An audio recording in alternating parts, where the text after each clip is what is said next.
다큐멘터리 역사를 찾아서 제297편 몽골 장수 살레탑을 쏘아 죽인 승려 김윤후. 뭐라고? 서경에 있는 다루가치들을 다 죽일 거라고? 다루가치가 뭔데? 아니, 다루가치도 몰라? 몽골에서 전쟁 끝나고 돌아가면서 그러니까 말하자면 우리 고려 사람들을 감시하라고 남겨두고 간 사람들이지. 근데 그놈들을 왜 죽인다는 얘기야? 나중에 몽골군이 또 쳐들어오면 보나마나 그 다루가치들이 다리 역할을 할 것 아닌가? 그래서 아예 다 죽여서 화근을 없애겠다 이 말이지? 잘 됐네 뭐.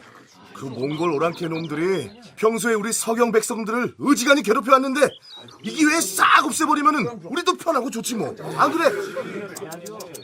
그게 그렇게 간단한 문제가 아니란 얘기야. 만일 우리 고려 조정에서 여기 서경에 있는 몽골 다루가치들을 다 죽여 없앤다고 해봐. 그렇게 되면 나중에 몽골군이 쳐들어왔을 때 눈이 뒤집혀서 원수를 갚겠다고 할 거 아니겠어. 그게 또 그렇게 되는구만. 그래요? 아마 몽골군은 죽은 다루가치의 원수를 갚는다고 우리 서경 사람들을 닥치는 대로 도륙을 내버릴 것이야.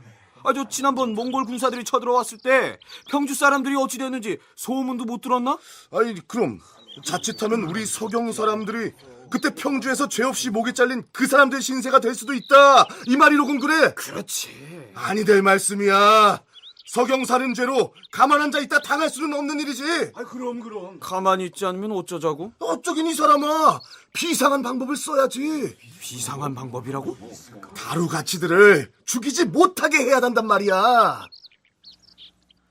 고려 고종 19년, 서기로는 1232년에 강화도로 도읍을 옮긴 고려 조정에서는 대장군 민희를 순무사로 서경에 파견하는데, 서경 순무사 민희는 사록 최자운과 함께 이미 서경 지역에 배치돼 있던 72명의 다루가치들을 죽여 없애기로 비밀 모의를 합니다. 그런데 그 비밀 모의가 서경에 거주하고 있던 주민들에게 알려지고 말았던 것이죠. 제1차 침공 때 몽골군이 평주에서 저질렀던 잔악한 사육행위에 대한 소문은 그곳 서경 사람들에게도 널리 퍼져 있을 만큼 악명이 높았던 모양입니다. 서울시립대 이익주 교수의 얘기를 들어볼까요? 평주성에서의 전투가 여러 지역으로 소문이 나 있었다는 것입니다. 이 평주성 전투는 고종 18년 11월 28일 날 지금 황해도 평산이 됩니다만, 이 지역에 몽골군이 그 공격을 가해서 사람들을 다 죽이고 고려사 기록에는 개 한 마리, 닭 한 마리도 남기지 않았다라고 할 정도로 아주 철저하게 도륙을 합니다. 이것은 그 이후에 그 전투를 쉽게 하기 위한 작전에 따른 것인데요. 이것이 성공을 거두면서 서북면 일대에서는 평주성의 그 사례가 회자되고 있었고, 이것 때문에 서경 사람들이 미리 겁을 먹고 최씨 정권이 다루가치를 죽이려고 하는 것에 협조를 안 하게 됐던 것이죠. 이익주 교수는 고려 조정에서 몽골의 다루가치들을 죽이는 일에 서경의 주민들이 협조를 하지 않았다고 했지만, 단순하게 협조를 안 한 정도가 아니었습니다. 다들 들으시오! 지금 조정에서는 몽골군이 우리 서경에 남겨두고 간 다루가치들을 다 죽이려고 모의하고 있어. 그렇게 되면 조만간 몽골군이 쳐들어왔을 때 우리 서경을 쑥대밭으로 만들고 남녀노소 가림없이 무차별 도륙을 할 것이 뻔합니다. 평주에서 어떤 일이 있었는지 그 치떨리는 소문을 우리는 들어서 알고 있습니다. 우리 서경 사람들은 전멸을 당하고 말 것이요. 허니 우리가 죽기 전에 다루가치를 제거하려고 모의를 꾸미고 있는 그 관리들을 먼저 잡아드립시다. 자, 갑시다.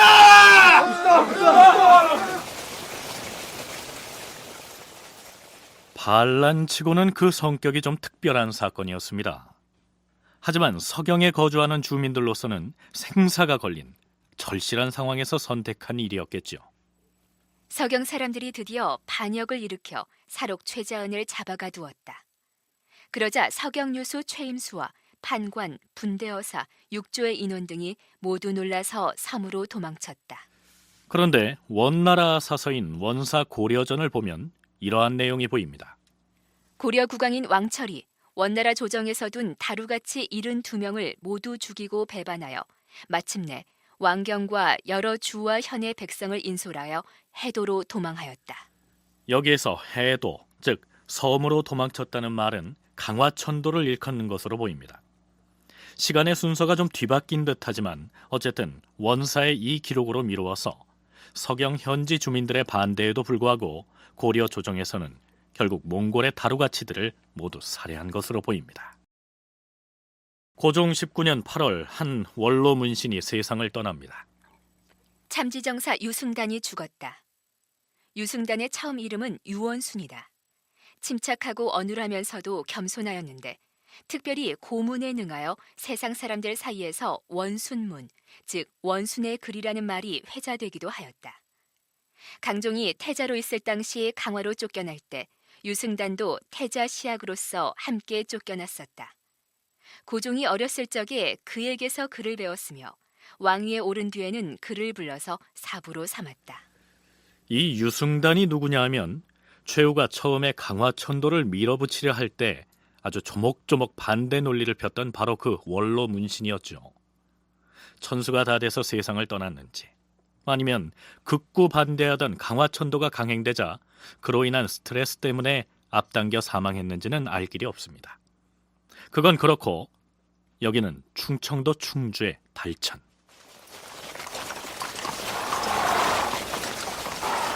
멈추라!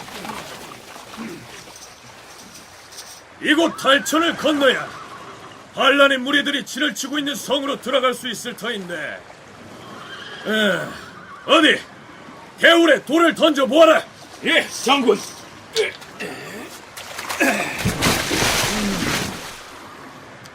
냇물이 깊어서 그냥 건널 수는 없겠구나. 안 되겠다. 다리를 만들어야겠다. 이자성이 삼군을 이끌고 달천에 이르렀을 때 물이 깊어 건널 수 없으므로 다리를 만들려고 하였는데 시내 건너편에서 적당 2-3명이 건너다 보면서 소리쳤다. 이보시오 장군!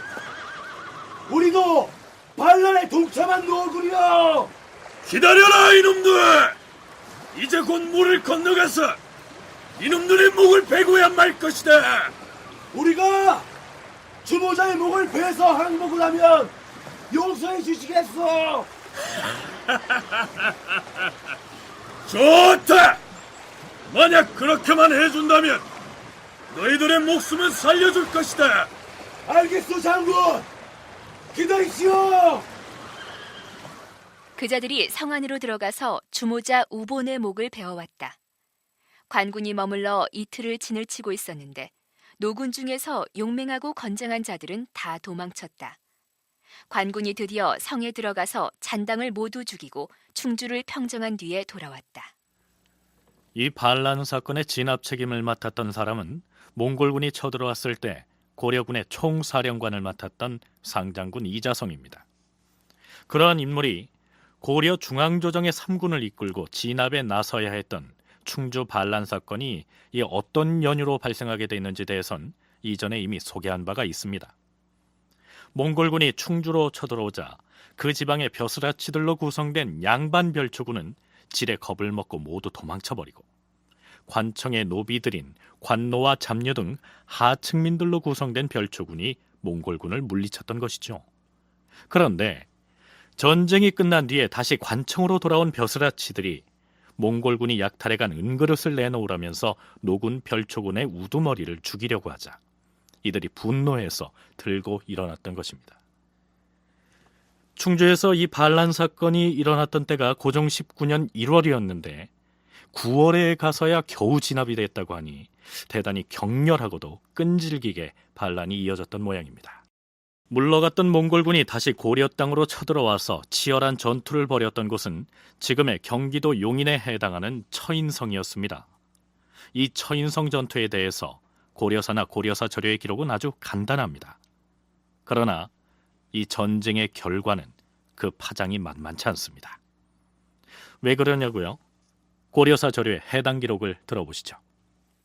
살레탑이 처인성을 공격하니 한 승려가 난리를 피하여 성에 있다가 살레탑을 쏘아 죽였다.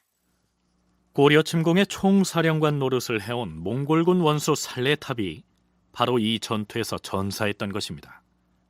그런데 이 고려사의 기록에는 1차 전장을 마치고 퇴각했던 몽골군이 언제 어떤 경로로 다시 고려로 쳐들어왔다는 내용은 전혀 보이지 않고 느닷없이 처인성에서 살레탑이 화살을 맞아 죽었다는 얘기가 아주 불쑥 등장합니다. 그렇다면 살레탑이 몽골군을 이끌고 두 번째로 고려를 침공해서 처인성에 이르게 된 그 경로를 유추해보기로 하죠. 먼저 원나라 사서인 원사 고려전의 해당 내용을 살펴보기로 할까요? 고려 왕이 우리 몽골에서 파견한 다루같이 일행 2명을 모두 죽였다는 말이냐? 그러하옵니다, 황제 폐하. 뿐만 아니라 백성들을 모두 섬으로 대피시키고 아예 도움마저 임시로 강원한 섬으로 옮겨서 도망쳐버렸사옵니다. 도읍을 섬으로 옮겼다면 필시 우리 몽골과의 화해 약조를 어기고 또다시 창칼을 맞이하고 항전하겠다는 것이로구나. 이 괘씸한 지구, 살레탑은 군사를 거느리고 당장 고려를 정벌하라. 예, 황제 폐하.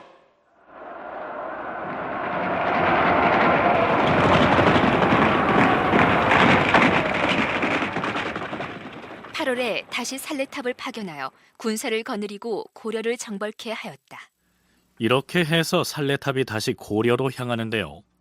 1차 침공의 경우 사서에 그 침투로가 상세히 나와 있는데 반해서 이번엔 어떤 경로를 통해서 용인의 처인성까지 왔는지 자세히 소개하고 있지는 않습니다. 그러나 대체로 1차 침공 때와 비슷한 코스로 쳐들어왔을 것이다. 이익주 교수의 분석은 그렇습니다. 고려에서 강화도로 천도를 했고 몽골에서 다시 고려를 공격해 옵니다. 이것이 고려의 2차 침략이라고 할 수 있는데 고려 측 기사에는 2차 공격 개시에 대한 이야기가 없습니다. 하지만 그 원측 기사를 보면 이해 고종 19년 8월에 살레탑이 그 고려 침공의 명을 받습니다. 따라서 8월 이후 언젠가 고려로 들어왔을 텐데요. 들어오는 그 경로는 1차 침략 때와 똑같았을 겁니다. 의주에서 압록강을 건너서 평안도 해안을 따라 내려오다가 평양을 거쳐서 다시 개경을 거쳐서 그 다음에 서울로 내려옵니다. 그 당시 남경입니다만. 공주대 윤용혁 교수가 고려 몽골 전쟁사에서 밝힌 바에 따르면 살레탑이 북계 지역으로부터 본격적으로 남진을 한 때는 10월쯤이었고 이후 개경을 거쳐서 지금의 서울 지방인 남경을 공략한 다음 다시 한강을 건너 경기도 용인의 처인성까지 당도했는데 처인성에 당도하기 전에 살레탑은 경기도 광주에서 치열한 공방전을 치릅니다.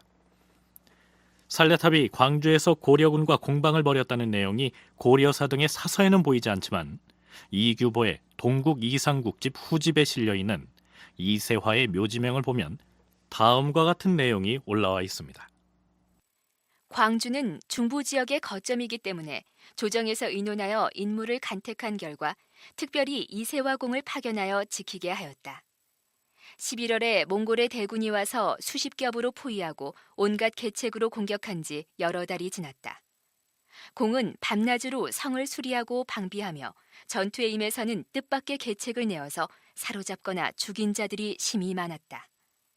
오랑캐들이 함락이 불가함을 알고 드디어 포위를 풀고 물러났다. 이 성이 함락되었더라면 중대한 사태가 벌어졌을 것이다. 만일 공이 없었더라면 성의 남쪽 지역이 대단히 위태로웠을 것이다.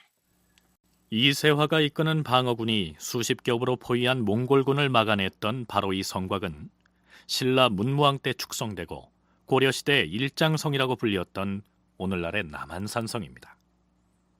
앞에서 소개한 글이 이세화라는 인물의 묘지명이기 때문에 이세화 개인의 공적이 강조됐지만 사실은 광주의 백성들이 이세화를 중심으로 뭉쳐서 일구어낸 공적이라고 할 수 있겠죠. 이 때문에 광주의 주민들은 수년 후인 고종 22년에는 조정으로부터 요역 등 세금을 면제받는 형태로 보상을 받게 됩니다. 살레탑이 이끄는 몽골군은 광주성 공격을 포기하고 다시 남진을 계속합니다. 그렇게 해서 이르게 된 곳이 바로 오늘날 용인시의 남쪽 처인부곡에 위치해 있던 처인성이라는 작은 성이었습니다. 그런데 이 처인성에는 몽골군이 침공해오자 피난을 와 있던 한 승려가 있었습니다. 그가 바로 김윤후라는 인물입니다. 잘 들어라! 지금 우리 처인성을 겹겹이 둘러싼 저 몽골군은 살레탑이라는 적장이 이끄는 대군이다. 그러나 우리가 죽기를 각오하고 방어전에 임한다면 저들은 결코 우리의 성을 무너뜨리지 못할 것이다. 자, 성벽 밑에서 공격을 시도하고 있는 적들을 향해서 돌을 굴려내려라!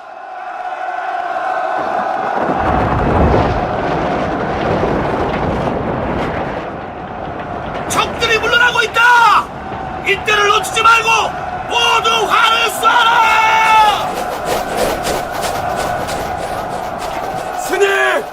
저기를 보십시오! 몽골군의 우두머리가 화살을 맞은 게 분명합니다! 뭐라! 적군의 우두머리가 화살을 맞아! 오! 그래! 틀림없이 적장이 화살을 맞았다! 우리 군사가 쏜 화살이 살레탑을 명중시켰어! 침략의 원흉 살레탑이 죽었다! 스님! 몽골 노랑캐들이 호위를 풀고 후퇴하고 있습니다! 이때를 놓치면 안 된다! 성문을 열어라! 도주하는 적병들을 추격하라!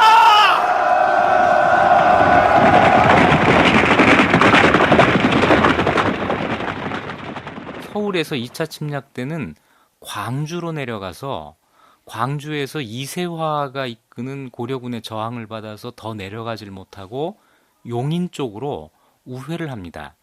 이 용인이 곧 처인성이 되는 거죠.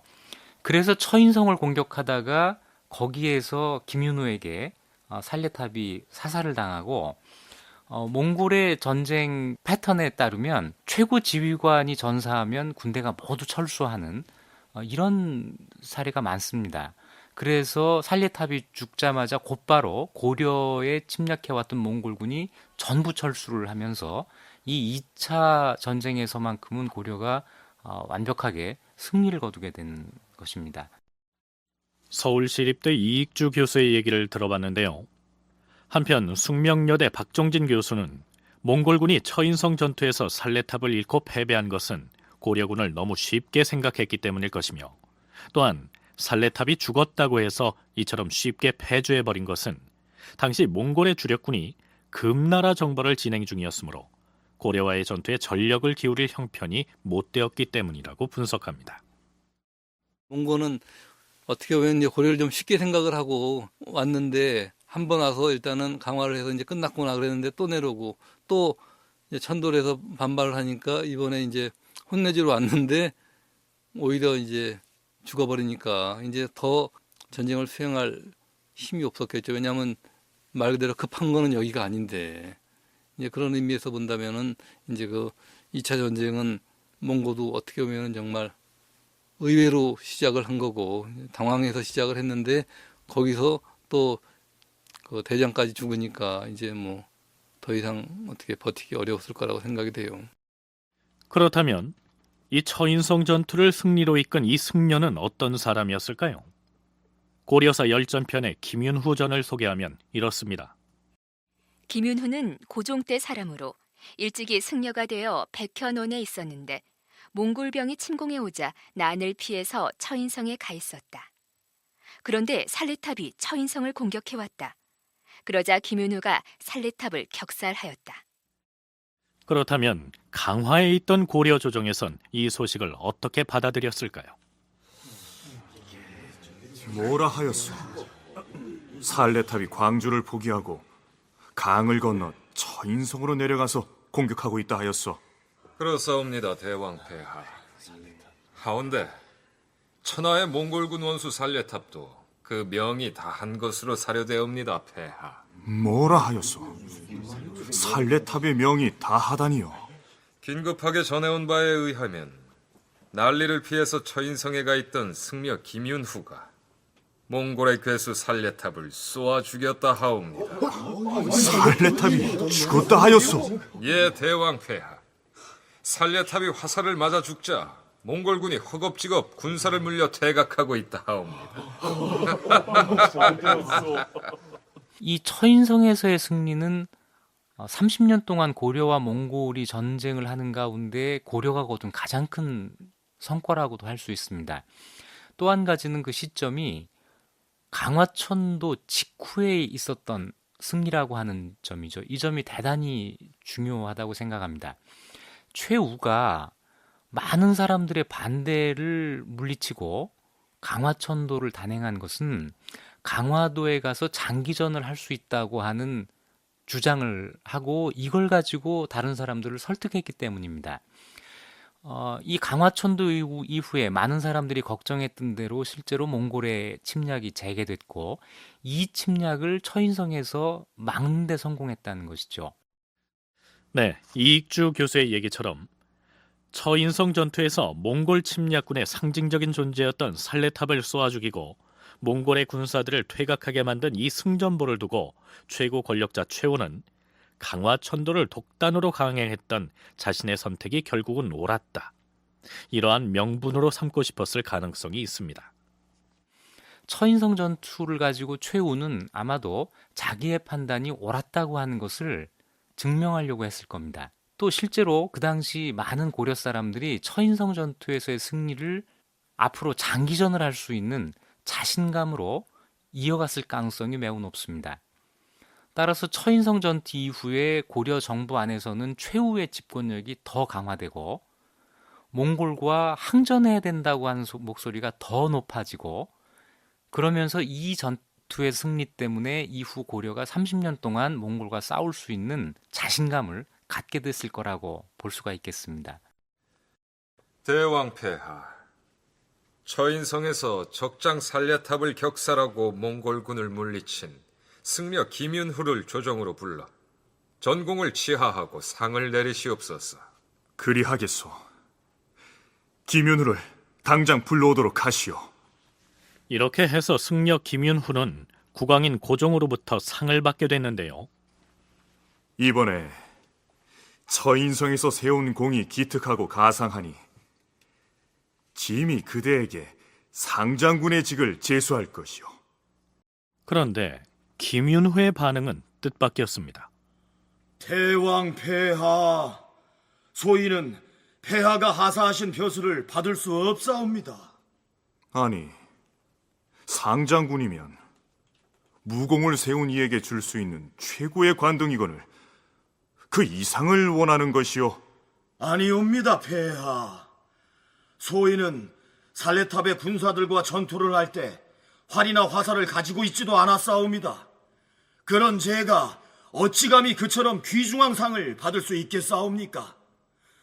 종육품 삼랑장 벼슬을 내려주신다면 황공하게 받아들이겠사옵니다. 그러니까 고종은 오늘날 군대 계급으로 쳐서 대장격인 상장군의 계급장을 달아주겠다고 했는데 김윤후 본인은 오늘날의 중령 계급에 해당하는 낭장이면 족하다고 얘기한 것입니다. 이로 미루어서 실제로 김윤후 자신이 직접 살레탑을 쏘아 죽이지는 않았겠죠. 윤용혁 교수는 고려 몽골 전쟁사에서 이렇게 분석하고 있습니다. 김윤후는 자신의 살레탑 사살을 원천적으로 부인하고 있다. 즉, 처인성에서의 승전은 김윤후의 지휘에 의한 처인 부공민들이 함께 거둔 전공이었던 것이다. 당시 처인성에는 약간의 승려 집단과 함께 처인 부공민 다수가 김윤후의 지휘하에 힘을 합쳐서 몽골군과 치열한 전투를 벌였을 것으로 추정된다. 김윤후는 나중에 충주산성의 방호별감으로 임명돼서 몽골군과 치열한 공성전을 벌이게 되는데 이때에도 전쟁에서 세운 공을 모두 휘하 장졸들에게 돌림으로써 충주의 백성들과 군사들을 고무시켜서 위기를 극복해낼 수 있었던 것입니다.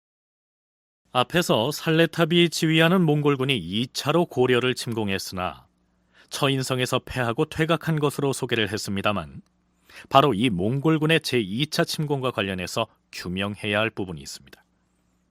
이규보의 동국 이상국집을 보면 대구 부인사에 있던 대장경이 몽골군의 2차 침공이 있었던 바로 그 시기에 소실됐다는 대목입니다.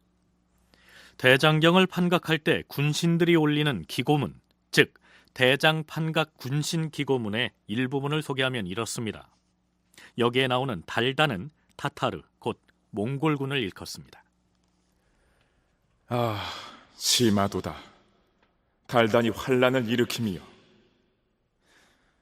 그 잔인하고 흉포한 성품은 이미 말로 다 할 수 없고 어리석고 호난함 또한 금수보다 심하니 어찌 그런 자들이 천하에서 공경하는 바를 알겠으며 그들에게 이른바 불법이란 것이 있겠습니까?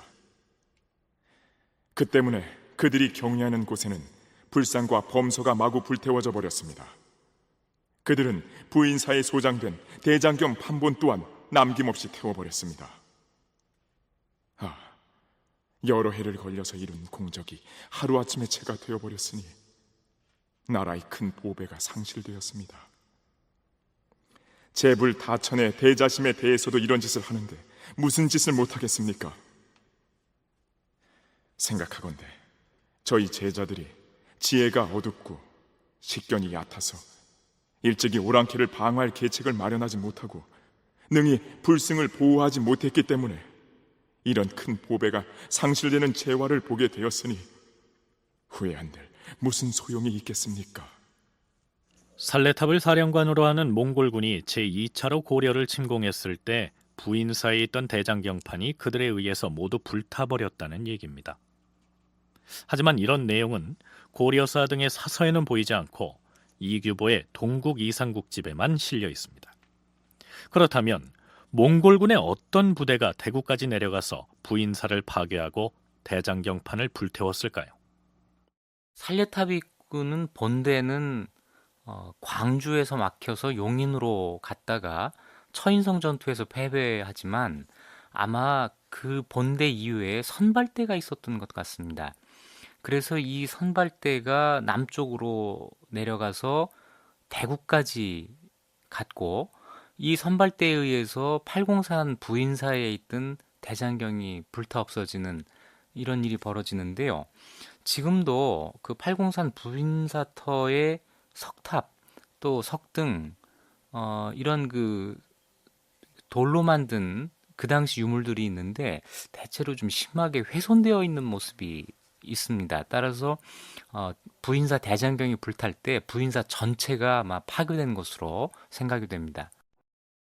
고종 20년 3월 고려 조정에서는 모처럼 외국에 사신을 보냅니다. 그런데 그 대상국이 어디냐 하면 바로 금나라입니다. 사간 최린에게 표문을 주어서 금나라로 보냈다. 이 시기에 금나라는 몽골의 대대적인 공격을 받아서 그 존립이 위태로운 지경이었는데 그러한 금나라에 고려에서 사신을 보내다니 고려 조정은 어떤 계산을 했던 것일까요?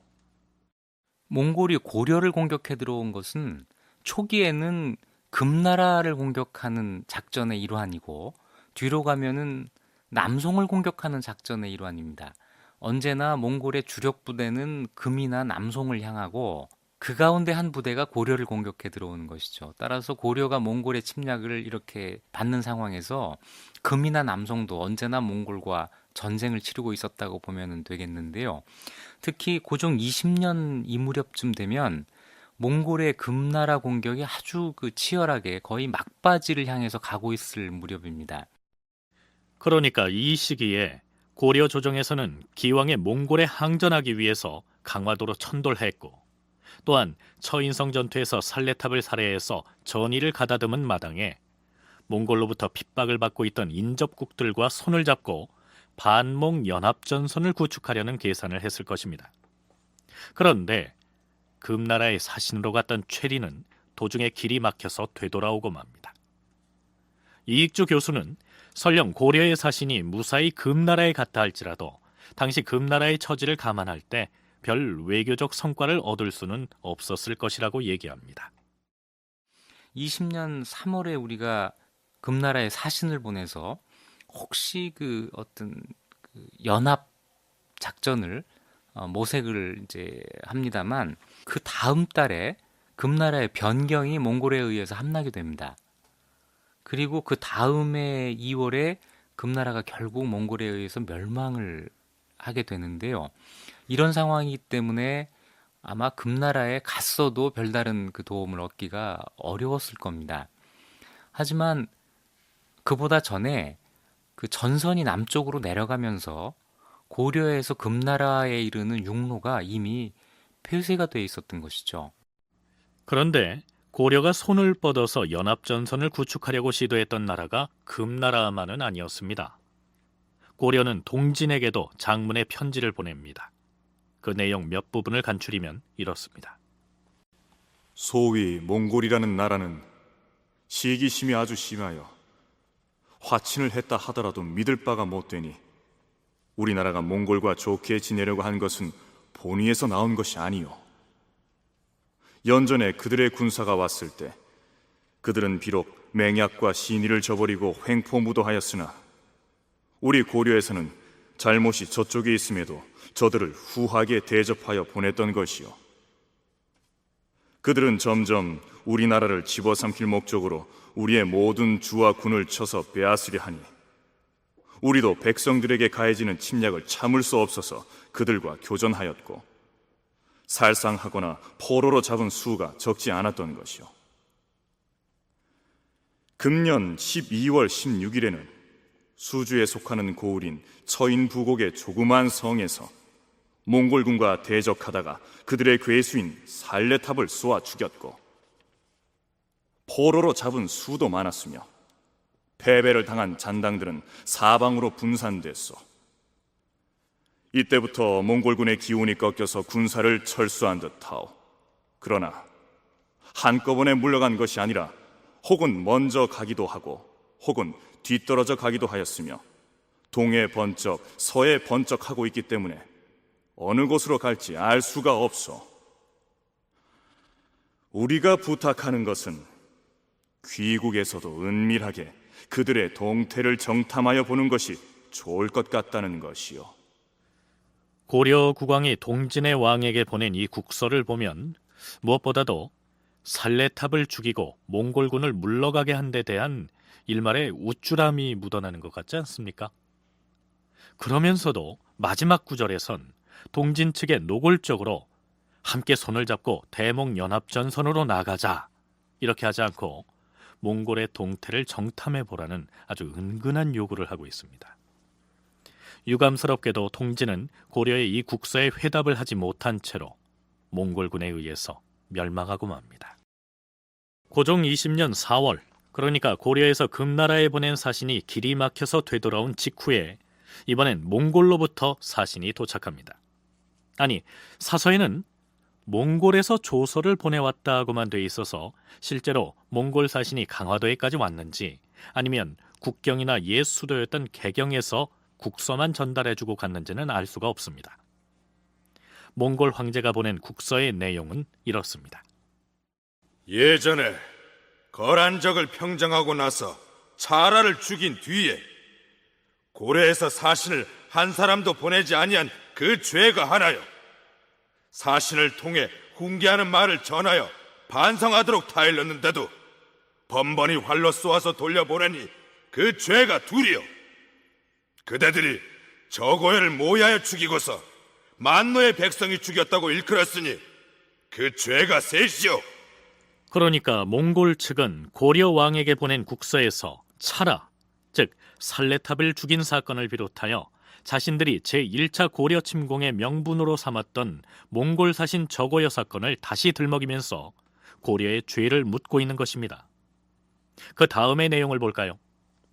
고려 국왕인 그대를 군문에 나오게 했으며 그대의 대신을 우리의 몽골에 대궐로 보내려 했으나 그대가 이것을 거절하고 섬으로 도망해버렸으니 이것이 바로 네 번째 죄이며 바로 이 대목. 그러니까 몽골의 충성을 바치겠노라 맹세했음에도 불구하고 약속을 어기고 섬으로 도망가 버렸다. 이 표현에 고려의 강화천도를 바라보는 몽골의 불편한 심기가 담겨 있다고 하겠습니다. 여기에서 핵심이 되는 것은 강화천도 문제입니다. 1차 전쟁 때 고려가 인지를 보내고 공무를 보내기로 약속하고 그 약속도 이행하지 않고 또 강화도로 천도에서 다시 항전하겠다고 하는 의사를 분명히 밝혔고 이것 때문에 제2차 침략을 했는데 그 군대가 처인성에서 패배하고 돌아왔단 말이죠. 자, 이렇게 됐을 때 이 강화천도와 그 이전까지 고려와 몽골 사이에 있었던 그 여러 가지 현안들, 뭐 저고요 살해 사건부터 다시 다 그 끄집어내서 언급하면서 3차 공격을 시작하려고 하는 이런 그 내용이 되겠는데요. 그리고 또 한 가지가 있습니다. 그대가 그대들의 민호를 현재의 수요대로 하지 않고 걸핏하면 감히 망령대게도 거짓으로 보고하였으니 이것이 5번째 죄인 것이다. 민호의 수효. 쉽게 얘기해서 고려의 백성이 몇 명인지를 사실 그대로 정직하게 몽골에 보고해야 하는데 번번이 거짓으로 보고를 했다는 점을 지적하고 있습니다. 그렇다면 고려에서 실제 인구보다 부풀려서 더 많은 것처럼 보고했을까요? 아니면 더 적은 것처럼 줄여서 보고했을까요? 박종진, 이익주 두 교수의 얘기를 차례로 들어보시겠습니다. 몽고가 이제 세계 정복하는 그런 그 전략 중에는 한 지역을 일단은 저기 정복을 하면 거기에서 군사를 징발을 하거든요. 그 다음에 그 군사를 가지고 다음을 치거든요. 그러니까 그러기 위해서 얘들이 뭐 육사를 요구한다고 하잖아요. 6가지. 그 중에 이제 중요한 것 중에 하나가 이 호구조사 같은 게 있고, 그 다음에 뭐 군사 제공, 뭐 이런 것들, 인질 제공 뭐 이런 것들이 있는데, 그러니까 결국 몽고는 일단 강화를 한 다음에 그걸 생각을 했겠죠. 얘들한테 이제 군사를 징발을 해가지고 이걸 가지고 이제 일본을 치겠다 이 생각을 아마 했을 거예요. 그런데 꿈에도 생각하지 않았던 것처럼 얘들이 강화도 들어가서 항전을 하겠다고 하니까 그러니까 당황을 한 거죠. 그러니까 그래서 이제 이런 얘기를 했을 거고.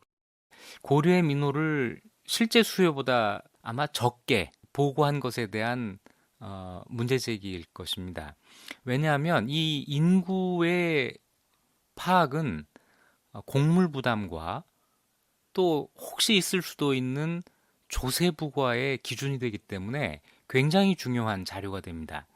따라서 몽골로서도 이것을 정확하게 파악하려고 했고 고려 입장에서는 어떻게 해서든지 이 결과를 내놓지 않으려고 노력을 하는데 그러다 보니까 몽골에서 요구해오면 고려는 그때그때마다 아마 그 현실과 동떨어진 숫자를 보고했을 가능성이 크고 실제보다 많게 하지는 않았을 것이고 언제나 더 적게 보고를 해왔을 겁니다.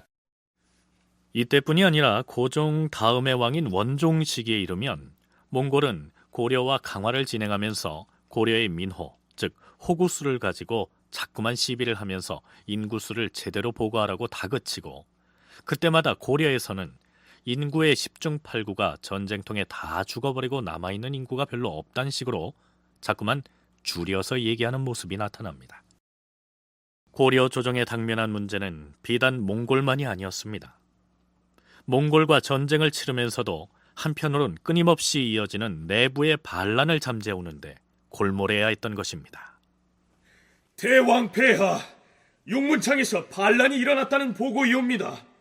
용문창이면 군량을 보관하고 관리하는 장구가 아니오. 그러하옵니다. 괴수 거복과 왕심이 주동이 돼서 창고를 습격하는 등 그 상황이 위태롭다 하옵니다.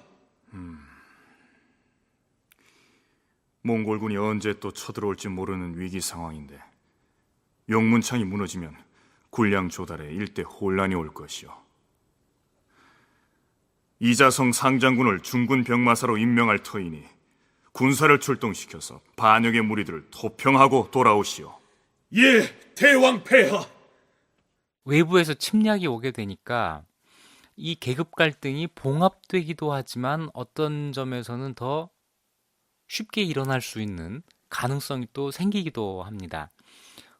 예를 들어서 1차 침략 때 초적들이 참전했다고 하는 것은 이 계급 갈등이 봉합되어서 대몽항쟁에 같이 힘을 합하는 이런 모습을 보여주지만 강화천도 직후에 개경에서 밀란이 일어난다든가 또 몽골과 전쟁을 하는 중에 용문창에서 또는 그 동경에서 밀란이 일어나고 또 이게 조금 더 진행이 되면 전라도 담양에서 백제부흥을 표방하는 밀란이 또 일어납니다. 용문창의 반란 사건은 상장군 이자성이 군사를 출동시켜서 주동자인 거복과 왕심을 처형함으로써 일단락됩니다. 그러나 고려 중앙조정의 군사를 총괄하고 있던 이자성은 숨돌림 틈도 없이 또 다른 반란 사건을 진압하러 나가야 했습니다. 동경에서 또 반란이 터졌어. 아마도 동경의 도적들은 만만치가 않을 것이요. 알고 있습니다, 최공. 동경에서 반란을 주도한 자들이 최산과 이유라는 자인데 그 자들이 이끄는 무리의 수가 상당하다 들었습니다. 토벌군을 편성해 두었으니 속히 현지로 출병시키시오. 알겠습니다. 6월에 이자성이 군사를 거느리고 밤낮으로 달려 영주에 이르렀다. 이자성은 그 고을의 성안으로 관군을 이끌고 들어가서 운거하였다. 그런데 관군이 먼 거리를 이동해온 탓으로 피곤하다는 것을 눈치챈 반란군이 그 틈을 노려 관군을 공격하려고 남교에 진을 쳤다. 여기에서 반란이 일어났다는 동경은 지금의 경주이며 상장군 이자성이 진압군을 이끌고 성안으로 들어갔다는 영주는 경주와 바로 붙어있는 현재의 경상북도 영천시에 해당합니다. 그런데 관군이 진압작전을 개시해서 반란군을 공격하면 반란군은 거기에 저항하는 형식으로 전투가 벌어지는 것이 일반적인데 이때의 난을 일으킨 동경의 반란군은 관군이 들어가 있던 영주의 성을 선제 공격하려고 했다니 그 기세가 예사롭지 않았던 모양입니다. 박종진 교수는 이때 일어난 농민 반란 역시 새삼스러운 것이 아니라 무신 정권 초기부터 빈발했던 여타 밀란들의 연장선상에서 봐야 할 것이라고 얘기합니다. 오히려 무인 정권들이 뭐 토지를 탈점하든지 무슨 뭐 이런 방법으로 오히려 더 경제 수탈을 많이 했기 때문에 언제든지 이런 반란이 일어날 여지가 있었거든요. 근데 아는 것처럼 이 최씨 정권이 들어오는 후에 이 농민 반란을 무력으로 진압을 했거든요. 이제 사실 무력으로 진압을 하면서 그 농민 반란이 이제 숨어들은 건데 그렇다고 해서 본질이 해결된 건 아니거든요. 그렇기 때문에 언제든지 어디서나 전국 어디서나 이제 이 반란이 일어날 가능성이 있는데 이런 전쟁 중에는 뭐 이런 이 반란이 일어날 가능성이 훨씬 높은 거죠. 왜냐하면 소위 얘기한 치안력이라든지 뭐 이런 것이 훨씬 약하니까요. 그렇다면 이 반란 사건은 어떻게 처리됐을까요? 장군, 막로에 올라가서 살펴보고 왔는데 반란군의 기세가 상당합니다. 우리 관군은 더위를 무릅쓰고 장시간 이동해왔기 때문에 지금 싸운다면 저들의 칼날을 당해내지 못할 것입니다. 그래서 어찌하자는 것이냐? 마땅히 성문을 닫아 걸고 군사들을 며칠 동안 푹 쉬게 한 다음에 진압에 나서는 것이 그 말은 옳지 않다. 넌 전투를 모르는구나. 만일 네 말대로 피로에 지친 군사들에게 며칠 동안 푹 쉬게 한다면 더욱 게을러진다는 사실을 모르느냐? 또한 시일을 오래 끌면 반란군이 우리의 실정을 미리 간파하고 선제 공격을 해올지도 모른다. 그러니 군사들에게 쉴 틈을 주지 않고 바로 공격에 나서는 것이 유리할 것이다. 자, 성문을 열어라!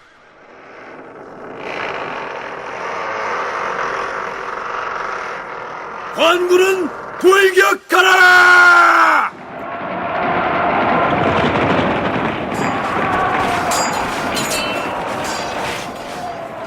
관군이 문을 열고 나가서 적이 아직 진을 치기 전에 분격하여 크게 이기니 시체가 수십 리에 쌓였고 주동자 최산 등 수십 명이 죽었다.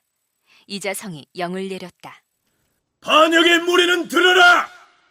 협박에 못 이겨서 어쩔 수 없이 가담한 자들은 처벌을 내리지 않을 터이니 무기를 버리고 두항하라!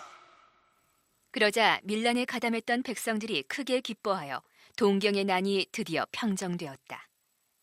반란 세력은 이자성이 영주에 도착하기 전에 이미 여러 군에 이첩하여 날짜를 정해 모이기로 기약하였다. 그런데 이자성이 별안간 도착하여 급히 군사를 움직여 공격하였으므로 그 말을 듣고 모두 흩어졌다. 하지만 몽골군과 전쟁을 벌이던 당시 고려 중앙3군의 총사령관을 담당했던 상장군 이자성이 이처럼 중앙조정의 관군을 이끌고 와서 내부 반란이나 진압하는 데 군사력을 소진하고 있었으니 당시의 고려 내부 사정이 그런 형편이었던 것입니다. 그런데 동경, 지금의 경주에서 일어난 반란 사건보다 더욱 심각한 상황에 휩싸인 지역이 있었습니다. 현재의 평양, 곧 서경이 그곳이었습니다. 최공, 지금 서경의 사정이 매우 급박합니다. 필연보라는 사람이 홍보건과 더불어 반란을 일으켜서 서경의 선유사인 대장군 정의와 박록전을 죽이고 아예 성을 빼앗아서 대치하고 있다 합니다. 홍보건 그자가 또... 어찌할까요? 동경에서 돌아온 관군을 정비하여... 아니요. 이번 서경의 반란 진압에는 특별히 내 가병 3,000명을 보내서 이번 기회에 몽골을 배경에 업고 서경을 쥐락펴락하려는 홍보건의 무리들을 박살낼 것이오. 최우는 거란이나 몽골이 쳐들어와도 출동시키지 않았던 자신의 가병 3,000명을 서경으로 보냅니다. 여기에서 서경 반란의 주모자인 홍보건에 대해서는 좀 더 상세히 살펴볼 필요가 있습니다. 고려사 열전 반역편에 홍보건이 올라 있는데요. 홍보건은 그의 아버지와 더불어서 몽골의 앞잡이 혹은 고려시대 대표적인 매국노로 지탄받는 인물입니다. 그의 행적을 살펴볼까요? 홍보건의 본명은 복량이요. 본래는 당성 사람인데 그 선대 때 인주로 이주하였다. 홍보건의 아비 홍대수는 나중에 인주 도령이 되었다. 당성은 지금의 경기도 화성 혹은 남양만 일대이며 인주는 평안도 의주 일대에 해당합니다. 홍보건은 고종 5년에 거란과 싸울 때 미리 마중 나가서 적에게 항복하였고 고종 18년에 몽골의 살레탑이 침입했을 때에도 홍보건은 마중을 나가서 일찌감치 항복한 뒤에 몽골이 고려를 공격하는 곳마다 그 앞잡이 노릇을 하였다. 이러한 이력을 가진 인물입니다.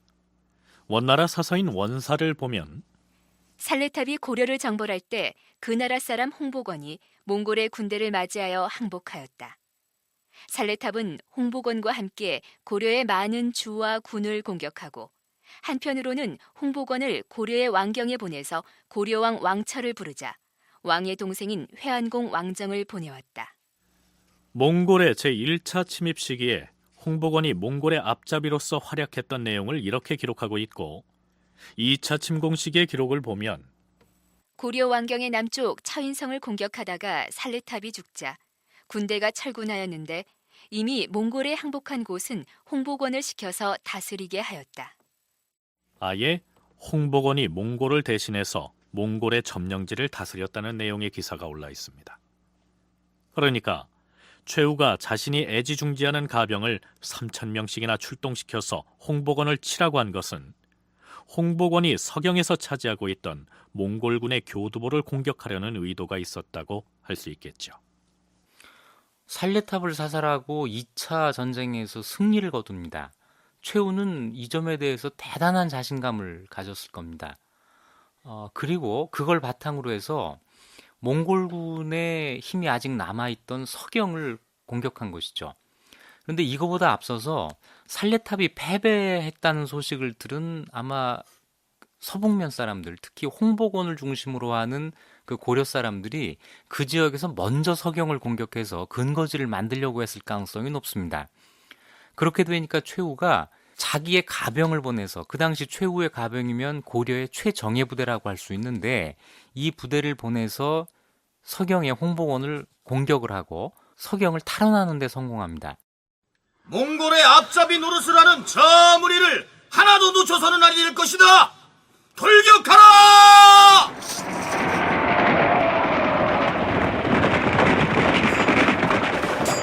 반란군 우두머리인 필연보와 홍보건은 반드시 사로잡도록 하라! 장군! 반란께서 필연보를 생포했습니다! 그자를 끌고 오너라! 그리고 반역자 홍보건을 놓쳐서는 아니 될 것이야! 장군, 홍보건은 이미 국경을 넘어 몽골 쪽으로 도망을 쳐버렸습니다. 뭐라? 결국 놈을 놓쳐버렸구나. 홍보원의 아비와 그 피부치들을 모두 잡아들이도록 하라. 최우의 가병 3,000명과 북계 병마사 민희의 군사가 반란군을 쳐부수고 주동자 필연보를 사로잡아 조정에 보내서 거리에서 참수하였다.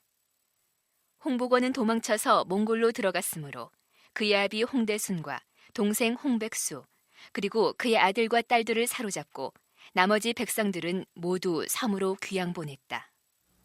비록 반란의 또 다른 주모자인 홍복원을 놓치긴 했으나 최후로서는 홍복원 일당을 서경에서 쓸어냄으로써 화근을 없애버렸으니 자신의 정치적인 입지가 굳어진 셈입니다. 이 무렵이 되면 서경이 몽골군의 고려 침략의 교두보가 되고, 또 고려가 몽골을 격퇴할 때는 또 서경부터 공격을 해야 되는, 그래서 서경을 둘러싼 고려와 몽골의 진퇴가 반복되면서 문제가 된 것은 그 지역에 살고 있던 사람들의 향배가 됩니다. 이 사람들이 고려에 협조하느냐 아니면 고려를 배신하고 몽골에 가서 붙느냐 하는 이런 문제가 생기게 되는 것이죠. 그런데 그 지역에서 실력을 장악하고 있던 홍복원이라고 하는 사람이 서경의 민호들을 이끌고 반고려적인 행태를 보였거든요.